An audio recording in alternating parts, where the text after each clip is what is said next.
Paulo Pimenta, homem. Você vai estar lá, né? 1º de janeiro. Bom dia. Bom dia, Mauro. Bom dia, prezados amigos e amigas da nossa Fórum Café. Prazer em poder estar com vocês aqui mais uma vez, Mauro. Alegria grande. Bom, 1º de janeiro você vai estar lá, né? Com certeza. Opa. Queria a sua interpretação para tudo que aconteceu ontem, nesses dias todos, mas sobretudo ontem com esse discurso do Bolsonaro, e como é que você prevê o desdobramento a partir de agora? Olha, Mauro, eu naturalmente que estou acompanhando, né, desde domingo à noite, todos os desdobramentos, os movimentos, todos, né?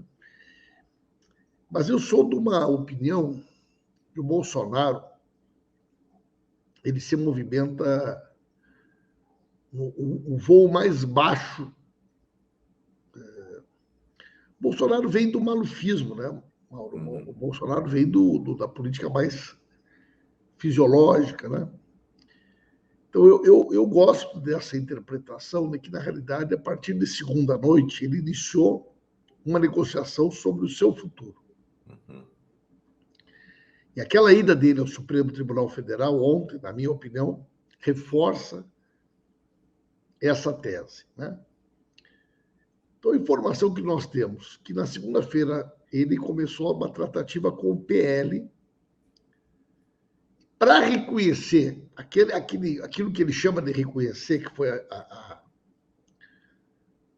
fala dele, né?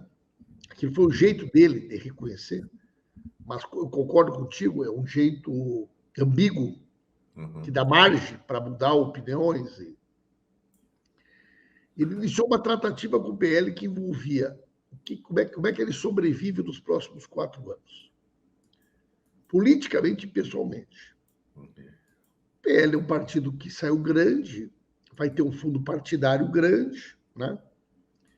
E ele quer uma fatia disso. Então, ele teria estabelecido para o PL 3 obrigações para fazer aquela fala que ele fez ontem. A primeira é o aluguel de uma casa no Lago Sul, em Brasília, que vai servir como a residência dele, da Michelle, vai ser uma espécie de QG político dele. Da Michelle, vão ver até quando, né? Mas por enquanto a tratativa é essa, né? É isso aí, certo. Segurança, toda a estrutura. Vamos imaginar, Mauro, que uma casa dessas vai custar aí uns 30 mil de aluguel, mais 50 mil. Ele quer também a garantia do pagamento dos advogados. Ele tem 58 processos, que, a partir de 1º de janeiro, ele não tem mais a estrutura do Estado para defendê-lo. Então, ele quer que o PL assegure para ele os advogados. E quer um salário que permita a ele, durante esses 4 anos, atuar, como ele imagina, como uma espécie de líder dessa oposição da extrema-direita. O PL deve ter um fundo partidário lá bem superior a 1 milhão por mês. Então, destinar 100, 150 mil para o Bolsonaro é algo absolutamente que cabe dentro do orçamento do Valdemar da Costa Neto. Então, que estas foram as 3 exigências para que ele fizesse a manifestação de ontem. Por isso que eu tenho dito, Mauro, que... E você sabe que a André Sadi disse que ele já falou no Supremo ontem, por isso que está todo mundo considerando que ele virou a página, né? Já falou disso lá no Supremo, que ele vai ter um cargo no PL, que vai ser... Ele já contou tudo isso lá. Então, essas paralisações, todo mundo diz assim, mas qual é a pauta econômica? Qual é a pauta econômica? Qual é a reivindicação?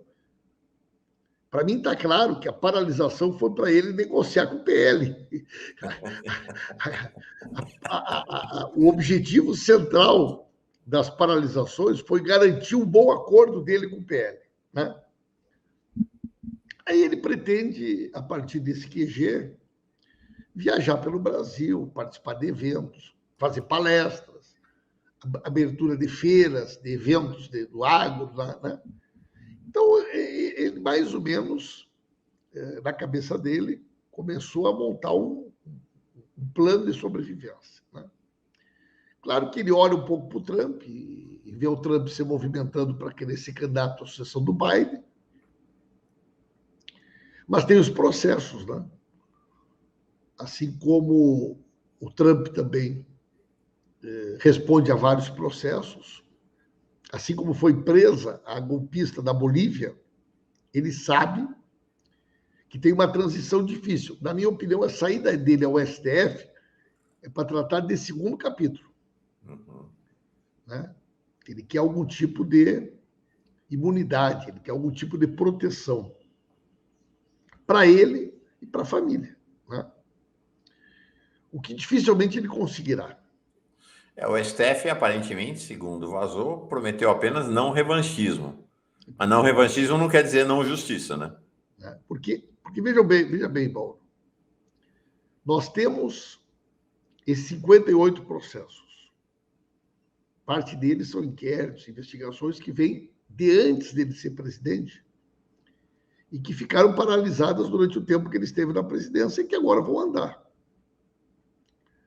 Nós temos o revogaço, né? Que vai acabar com o sigilo dessas quantidade enorme de 100 anos de sigilo. Que deve gerar uma série de outros processos, imagino. Vai trazer muita coisa à tona. Mas o mais importante de tudo isso, na minha leitura, Mauro, é o chamado inquérito dos atos antidemocráticos, cujo relator é o Alexandre de Moraes. Esse inquérito, sempre é bom a gente lembrar, ele foi instaurado quando aconteceram aquelas manifestações em frente ao quartel-general, que pediam a dissolução do Congresso, do STF, e que depois se descobriu que havia um financiamento ilegal daqueles atos. Foi um inquérito instaurado, na época, acho que o Toffler era o presidente do STF, o Alexandre de Moraes foi designado relator, e esse inquérito ele já teve a sua prorrogação concedida várias vezes. Ele envolve desde a questão dos financiadores das redes de fake news da campanha de 2018. Esse inquérito ele tem muita informação que nós trabalhamos na CPI das fake news. E tu lembra que agora, quando teve a pataquada da história das rádios, o Alexandre de Moraes considerou inépita e imediatamente remeteu para o inquérito dos atos antidemocráticos. Esse inquérito vai ter que ter uma conclusão. E o relator é o Alexandre de Moraes. Então, a participação do Bolsonaro e da família no financiamento, da organização, da articulação. Aí, nos atos antidemocráticos, veio o 7 de setembro, né? 2 7 de setembro.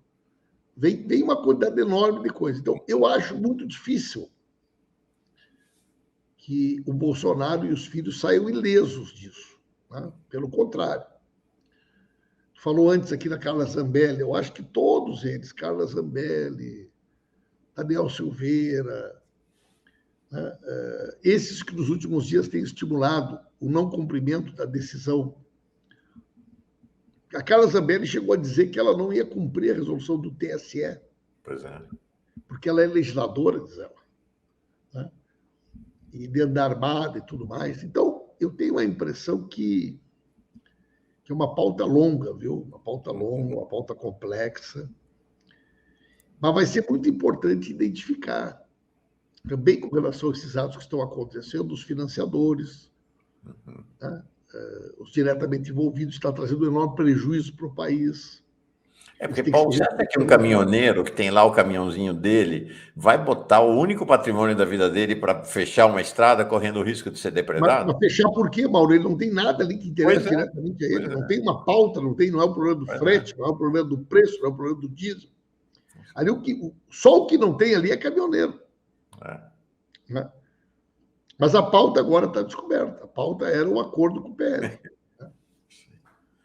Pimenta, queria te perguntar de um personagem que parece chave nesse cenário, fundamental para a garantia do processo eleitoral, da democracia, que é o Alexandre de Moraes. Né? Você diz, ele operou com maestria. O que ele fez? Ele empurrou o inquérito dos atos antidemocráticos para concluir depois que o Bolsonaro tiver deixado o poder, porque aí você pode olhar para o inquérito para olhar os crimes e não o cenário político. Então tem que olhar os crimes. Ontem ele saiu com cara de pouquíssimos amigos do encontro com o Bolsonaro lá no STF, não falou com ninguém, e de fato eu acho que ele tem um papel importante na história do Brasil, né? Eu acho que o Alexandre de Moraes, vejam bem, né? Ele que era o relator dos atos antidemocráticos, ele que comprou toda uma briga, acabou virando pessoa-chave do Tribunal Superior Eleitoral, né? Eram duas coisas distintas, né?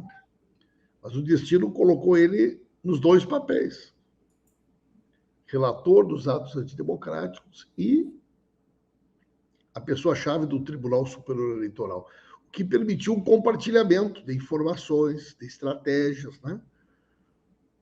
Então, sem dúvida alguma, ele foi muito hábil, foi muito firme e muito hábil, porque ele desmontou as armadilhas e, ao mesmo tempo, ele não cometeu erros que poderiam alimentar o discurso do bolsonarismo. Uhum. No domingo mesmo, se ele tivesse prorrogado o horário da votação, Pois é.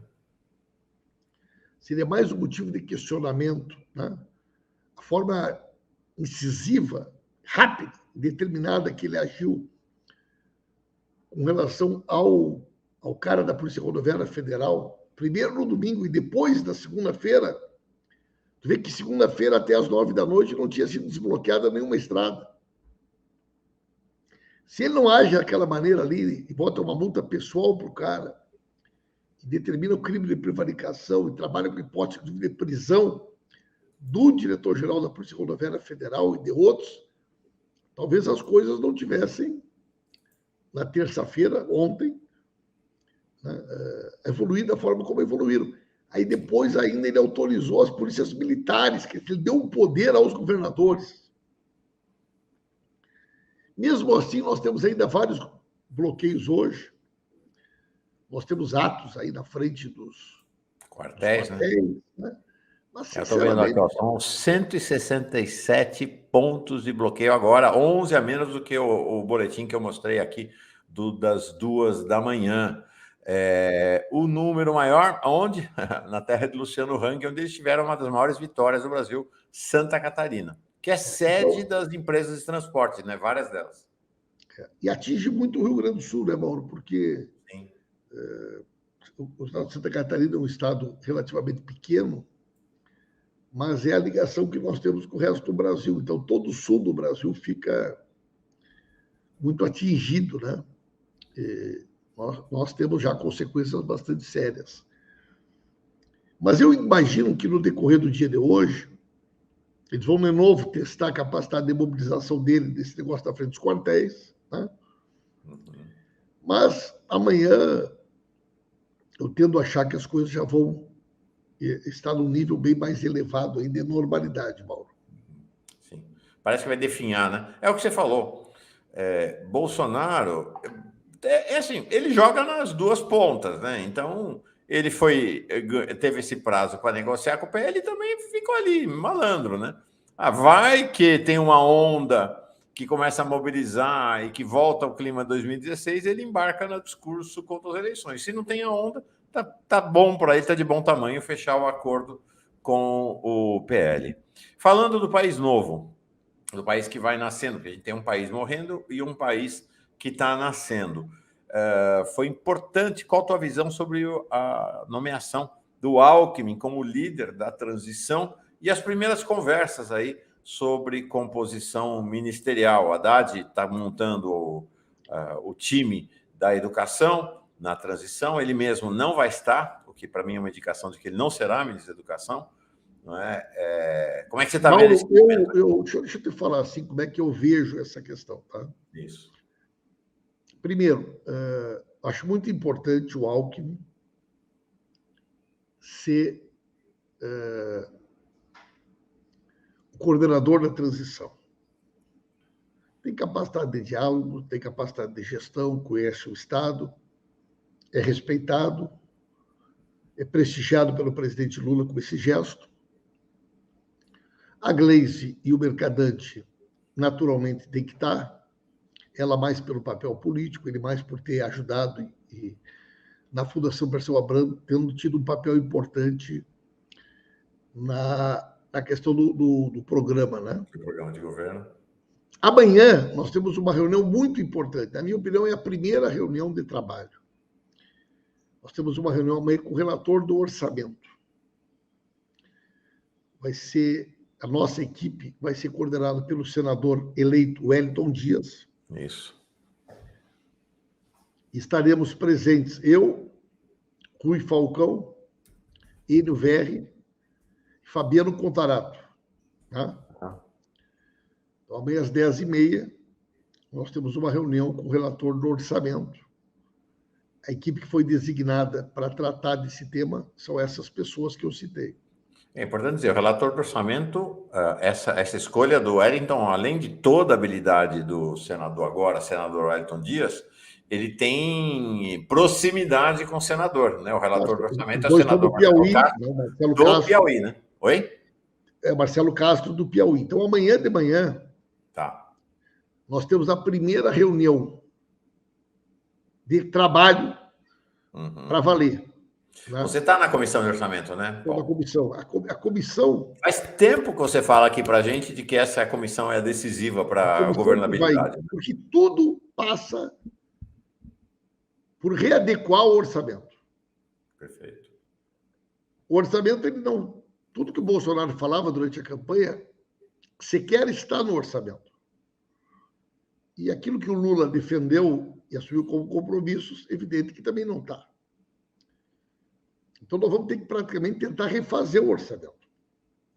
Para readequá-lo, isso envolve, Mauro, meta de superávit, isso envolve uma discussão mais de fundo, né? Que vai ter que ser resolvida agora, para que a gente possa encontrar espaços fiscais para tratar do auxílio emergencial, do salário mínimo e também, né, dos programas sociais. O orçamento da educação, o orçamento da saúde está totalmente aviltado.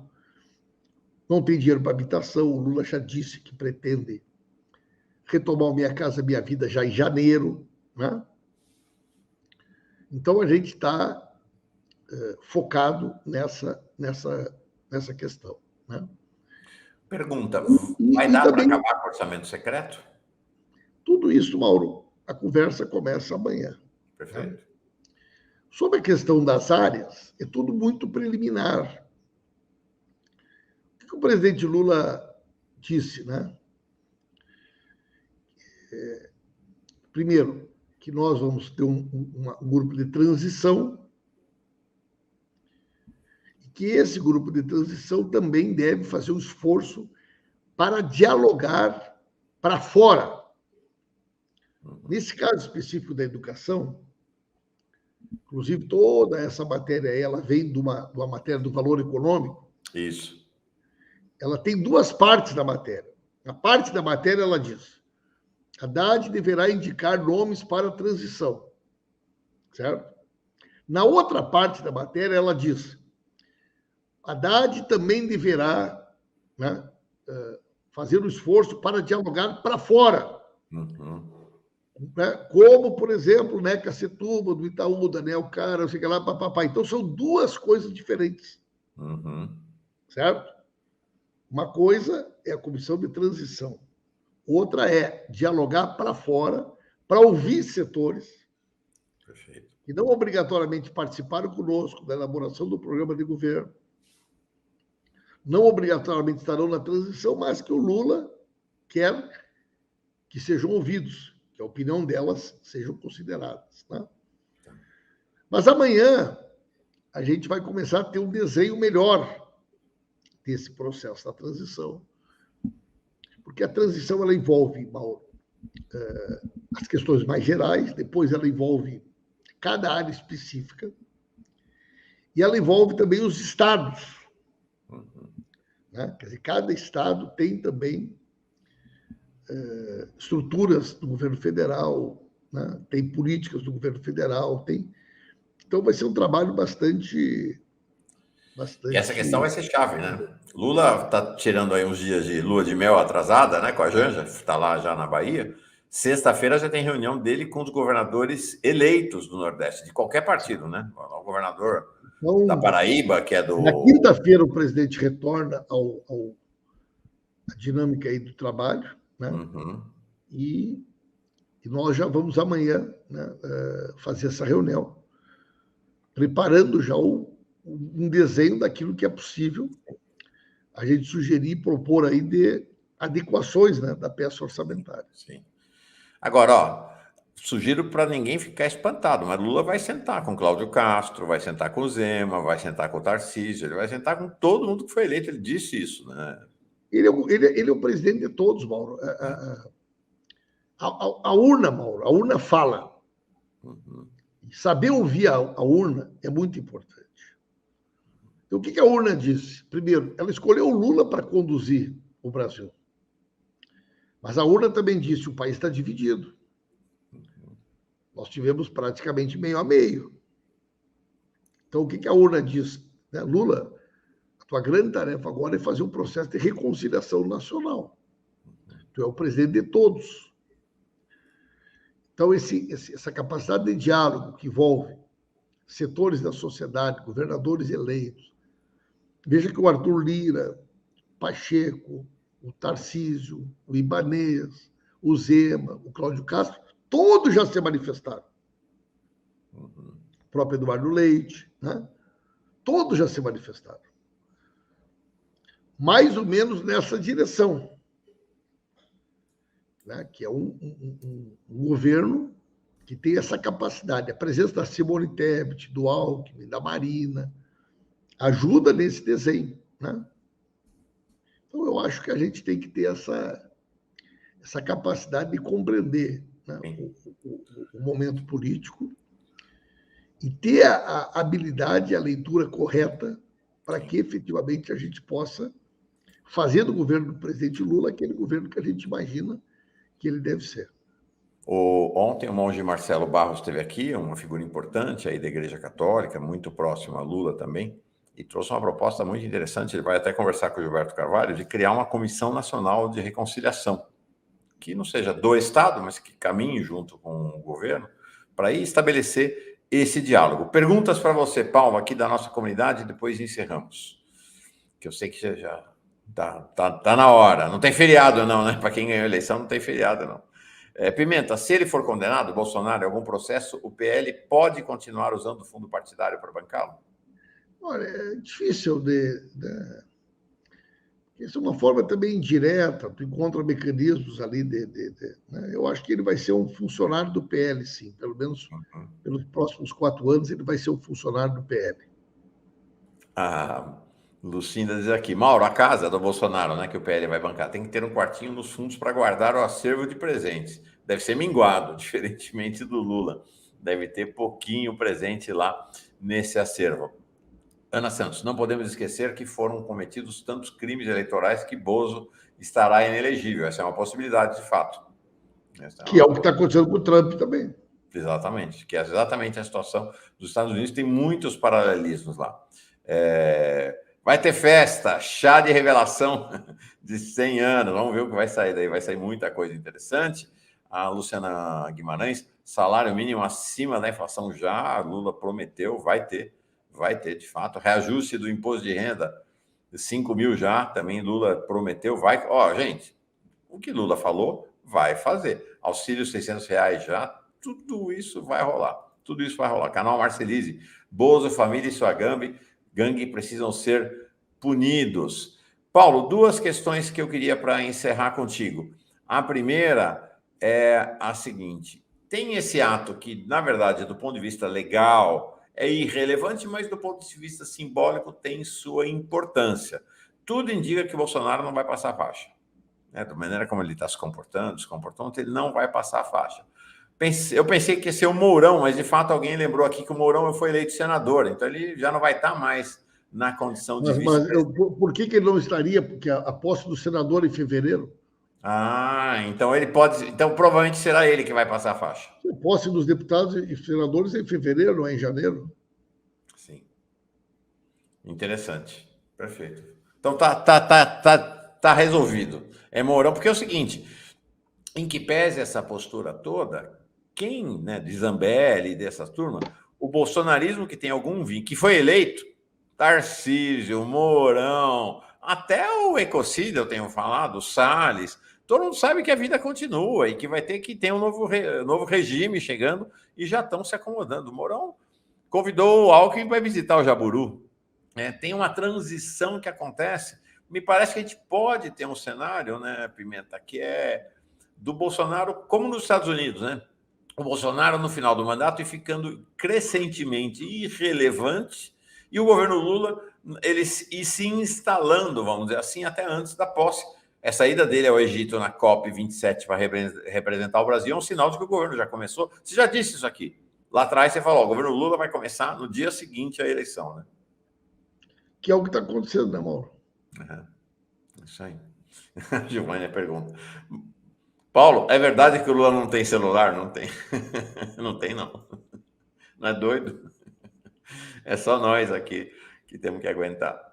Paulo, obrigado, viu? Boa reunião amanhã. Quero saber depois dessa reunião aí. Vai ser uma reunião importantíssima para desenhar a governabilidade, né, de Lula. Um abraço, Mauro. Grande abraço.